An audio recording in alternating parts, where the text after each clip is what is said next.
हिम्मते मर्दा तो मददे खुदा। ये उर्दू की मशहूर कहावत तो आपने सुनी ही होगी। हिम्मत एक ऐसी चीज है जिसको देखकर स्वयं ईश्वर भी इंसान का साथ देने को बाध्य हो जाते हैं और इंसान का मंद पड़ा भाग्य कुछ इस कदर साथ देने लग जाता है मानो उस पर लगा हुआ ताला खुल गया हो। कुछ ऐसा ही विशेष संयोग इस बार राहु महाराज के द्वारा आपकी कुंडली में निर्मित हो रहा है, जो आपकी हिम्मत तो बढ़ाएगा ही लेकिन साथ में भाग्य का साथ भी दिलवा देगा। यही कारण है कि वीडियो के थंबनेल में भी मैंने लिखा है कि आपकी जरा सी हिम्मत से खुल जाएगा किस्मत का ताला और बन जाएंगे बिगड़े काम। क्या होगा, कैसे होगा, इन सभी बातों को बड़ी ही सरल भाषा में समझाऊंगा जो आपके लिए बहुत ही कल्याणकारी सिद्ध होंगी। नमस्कार दोस्तों, मैं हूं चारा प्रकाश दत्त और आप देख रहे हैं ज्योतिष ज्ञान शास्त्र। उम्मीद करता हूं कि महादेव की कृपा से आप सकुशल होंगे। जैसा कि आप सभी जानते ही होंगे कि राहु महाराज इस समय आपके पराक्रम भाव में देवगुरु बृहस्पति की जल तत्व राशि मीन में संचरण कर रहे हैं और वो यहां पर 18 मई 2025 तक पूरे 18 महीने और 18 दिनों के लिए रहने वाले हैं। ये वही राहु हैं जो 30 अक्टूबर से पहले जब आपके चतुर्थ भाव में मंगल की अग्नि तत्व राशि मेष में थे तो आपके जीवन में उथल पुथल मचा रहे थे और अब ये वही राहु हैं जो आपके तृतीय भाव में गुरु की जल तत्व राशि मीन में है तो सभी बिगड़े कामों को बना देंगे। 30 अक्टूबर 2023 से पहले हालात बेशक खराब रहे हों लेकिन अब आपका पराक्रम और भाग्य दोनों मिलकर आपको विजयी बना देंगे। सारी केमिस्ट्री चेंज। अब इस बदली हुई केमिस्ट्री को जरा गौर से समझिए। कुंडली के सारे भाव एक तरफ और आपका पराक्रम भाव एक तरफ, क्योंकि यह भाव पुरुषार्थ का है, हिम्मत का है, जिसके सहारे इंसान चुनौतियों को भी अवसर में बदल सकता है, जबकि बगैर हिम्मत के और बगैर पुरुषार्थ के इंसान जड़ हो जाता है और किस्मत भी साथ छोड़ देती है। अब आपकी कुंडली में राहु महाराज के इस ट्रांजिट के कारण जो दुर्लभ संयोग बन रहा है वो है, एक तरफ तो राहु महाराज तृतीय भाव में आपके पराक्रम को एक्टिवेट कर रहे हैं और दूसरी तरफ सप्तम दृष्टि से भाग्य भाव को भी एक्टिवेट कर रहे हैं, जो आपकी सफलता के लिए काफी है। राहु जैसा साहसी और जोखिम उठाने वाला ग्रह जब आपके पराक्रम भाव में आ चुका है तो आपके अंदर हिम्मत और पुरुषार्थ तो आना ही आना है और ऐसे में सफलता ना मिले ऐसा हो ही नहीं सकता। यह बात मैं इसलिए भी कह रहा हूं क्योंकि आपके पराक्रम भाव में जिस मीन राशि में राहु महाराज संचरण कर रहे हैं उसके समुद्र जैसे विशाल जल में वो सारे अस्त्र शस्त्र मौजूद हैं जो राहु जैसे योद्धा की जीत के लिए जरूरी है। राहु महाराज अपनी आदत के अनुसार मीन राशि के समुद्र की गहराई में जाकर अपनी जरूरत का साजो सामान हासिल कर ही लेंगे और जीत के लिए वो रण में किसी भी हद तक चले जाएंगे। तृतीय भाव वैसे भी राहु के लिए उच्च का माना जाता है। राहु का यहां पर गोचर आपको इतना निडर बना देगा कि आप हर खतरे का सामना करने को तैयार रहेंगे।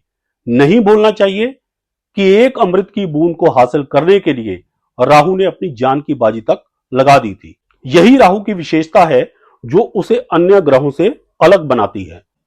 अब यही क्वालिटीज आपके अंदर डेवलप होंगी जिसके बल पर आप अपने कार्यों को पूरा करने के लिए किसी भी हद तक चले जाएंगे और अपनी पूरी ताकत लगा देंगे। इन सारी पॉजिटिव चेंजेस का प्रभाव आपके पराक्रम भाव पर पड़ेगा। कॉन्सिक्वेंटली एक नया जोश, एक नया जुनून आपके अंदर पैदा होगा। आप महसूस करेंगे कि पहले जिन चुनौतियों का सामना करने से आपको डर लगता था, अब आप उन चुनौतियों का सामना बड़ी आसानी से करने लग गए हो। जरा 30 अक्टूबर 2023 से पहले के 18 महीनों के बारे में सोचिए, जब राहु महाराज आपके चतुर्थ भाव में मंगल की अग्नि तत्व राशि मेष में थे, तब आपकी मनोस्थिति और हालात कितने खराब थे। राहु और मेष राशि की कॉम्बिनेशन से बने अंगारक प्रभाव के कारण आपका मन भयभीत और अशांत था। ऊपर से रही सही कसर, कामकाज के क्षेत्र में आ रही परेशानियों तथा घर में हो रही कला क्लेश ने निकाल रखी थी। बनते बनते काम अंत में आकर बिगड़ रहे थे।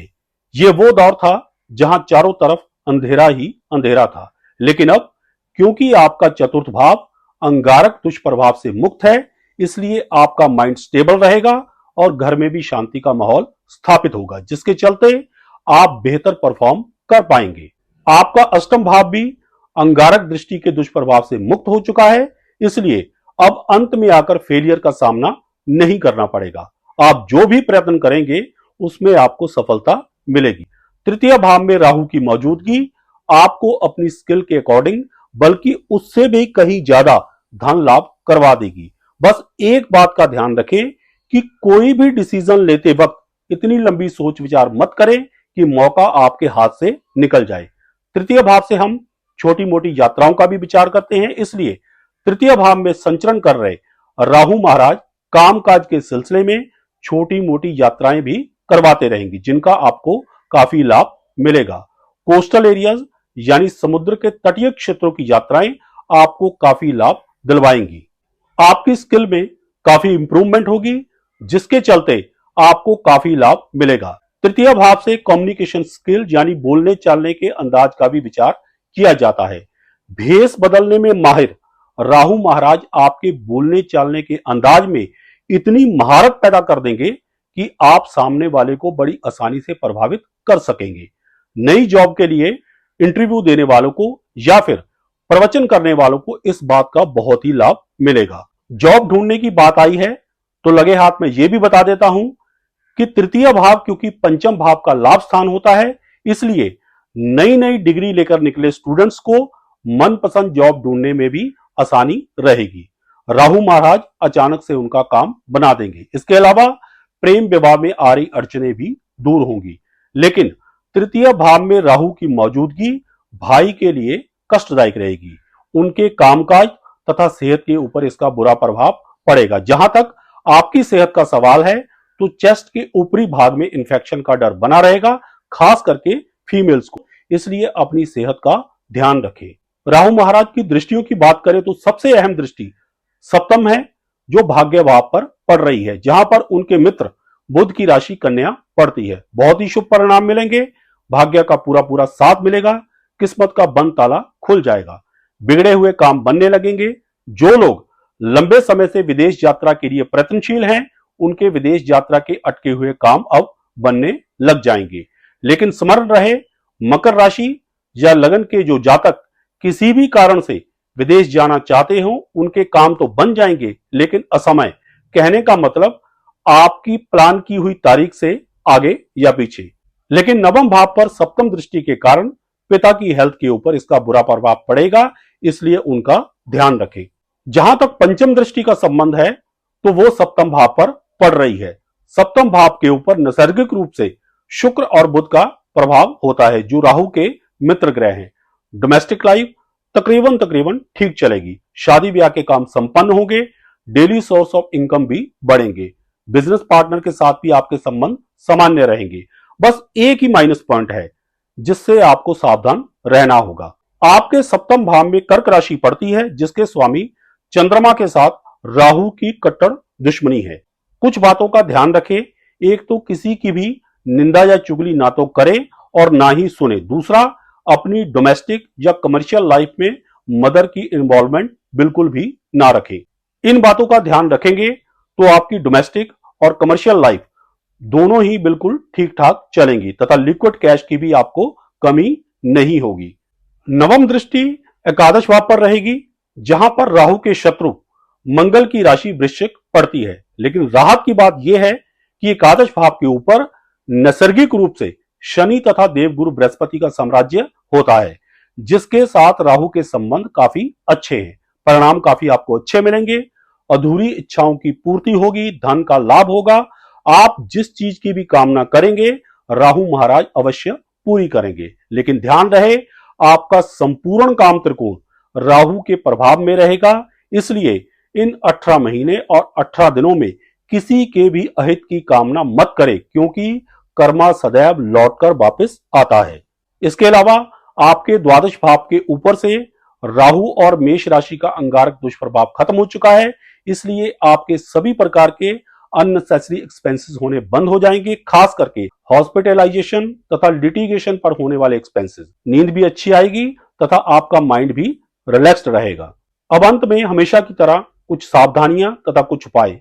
झूठी गवाही तथा निंदा चुगली से बचें, झूठ बोलने से बचें, लेकिन अगर आपके सच बोलने से किसी का नुकसान हो रहा हो तो मौन रहे। घर में हाथी दांत से बनी हुई कोई भी वस्तु मत रखें। चूंकि मकर राशि वाले जातक शनि की साढ़े सती के आखिरी चरण से गुजर रहे हैं, इसलिए शनि मंदिर में जाकर सरसों के तेल का दान करना शुभ रहेगा। इसके अलावा यदि संभव हो तो राहु के तंत्रोक्त मंत्र ओम ऐम ह्रीम रावे नमा का सूर्यास्त के पश्चात नृत्य को यानी साउथ वेस्ट की तरफ मुख करके हर रोज एक माला जप करें। आशा करता हूं कि वीडियो में दी गई जानकारियों से आप लाभान्वित होंगे।